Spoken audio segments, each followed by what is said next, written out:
G5 Jeff TV, hit the subscribe button, hit the like button, hit the share button as you come on in. Big shout out to all the sponsors of the channel. All the information is in the description box. And follow your boy on Instagram and Twitter at BoxingFirst Jeff TV. Now, I know you see the title of the video. The 5 things Deontay Wilder can do to win the trilogy against Tyson Fury.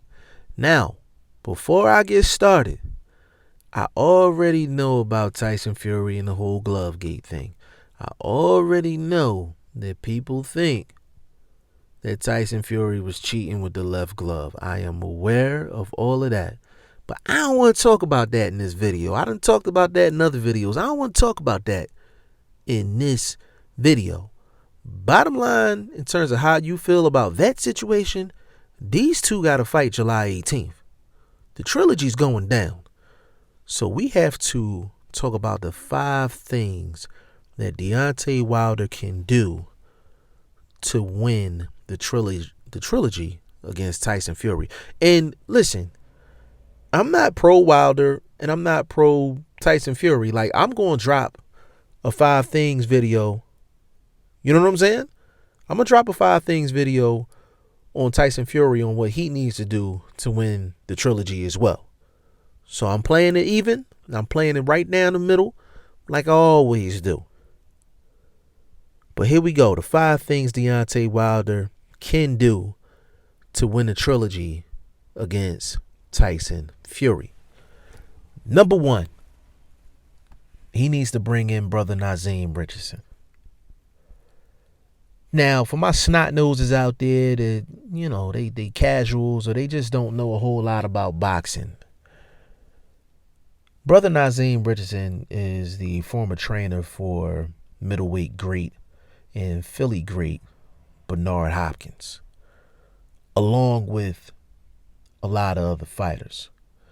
He's one of the brightest boxing minds the boxing game has ever seen. I have a high level of respect for him, and he's one of my favorite people to listen to when it comes down to boxing. Bottom line is Deontay Wilder needs to bring in brother Nazeem Richardson. And I'm not even talking about from a boxing strategy standpoint, because I think Deontay Wilder, he is who he is at this point in his career. And I think the most he can do is just add subtle things to his game. But wholesale changes, I don't see that happening. But for my snot noses out there that don't know their boxing history, Miguel Cotto fought Antonio Margarito in their first fight, and Miguel Cotto was battered. He was battered. He was beaten, and there's a lot of people that feel like Antonio Margarito had illegal hand wraps during that fight because Miguel Cotto's face did not look like the normal face after Antonio Margarito got a hold of him in the first fight. Now, brother Nazeem Richardson was actually hired by Miguel Cotto just for brother Nazeem Richardson to observe Antonio Margarito's hand wraps in the locker room and make sure everything was on the up and up for the rematch. And he brought brother Nazeem Richardson in for no other reason but that.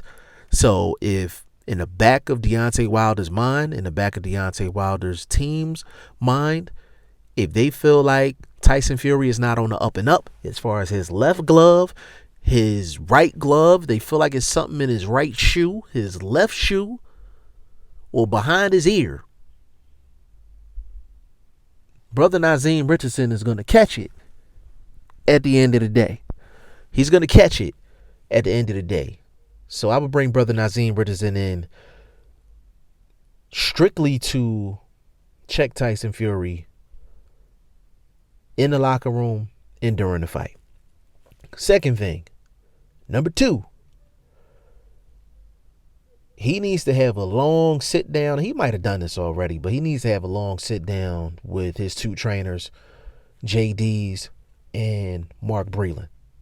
He needs to have a sit down and a long talk with both of them, because the consensus and the perception is that JD's threw Mark Breland under the bus in terms of the whole throwing in the towel situation.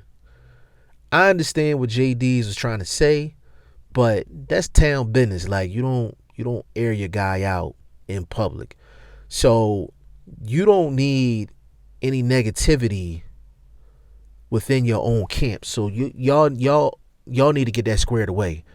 With him being the man of Bomb Squad, he need to get his two trainers together and make sure they're squared away. And if they're not squared away, you need to make a change. The third thing, in that thumbnail that you watching right now, Deontay Wilder against Bermane Stiverne 2, we need that Deontay Wilder inside of the ring. That killer, the one that got that look in his eye. You know what I'm saying? Remember when Craig said the OG, Triple OG, Damon, and Friday After Next, said, OG, what's going on? You got that look in your eye. That's that same look from a killer standpoint that Deontay Wilder need to have in the third fight. That kill mentality that he had in the Bermane Stiverne rematch. And you seen what happened to Bermane Stiverne.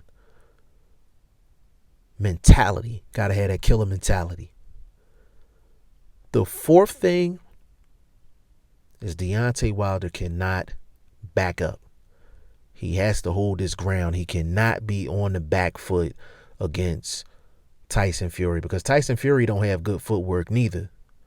But I don't think Deontay Wilder has the ability to follow Tyson Fury out the back door when he's trying to get out of the pocket to really catch him. Deontay Wilder needs to stand his ground. And the fifth thing, and this might be the most important thing, Tyson Fury's not going to give you an open invitation for that right hand. You are going to have to throw different punch combinations to open up an opening for the right hand. Kept it short, kept it sweet, to the point. Those are the 5 things I feel like Deontay Wilder needs to do to win the trilogy against Tyson Fury. Y'all let me know what y'all think in the comment section. G5Jeff TV. Hit the subscribe button. Hit the like button. Please share this video. Support your boy. Support good content at all times. I appreciate y'all. Peace.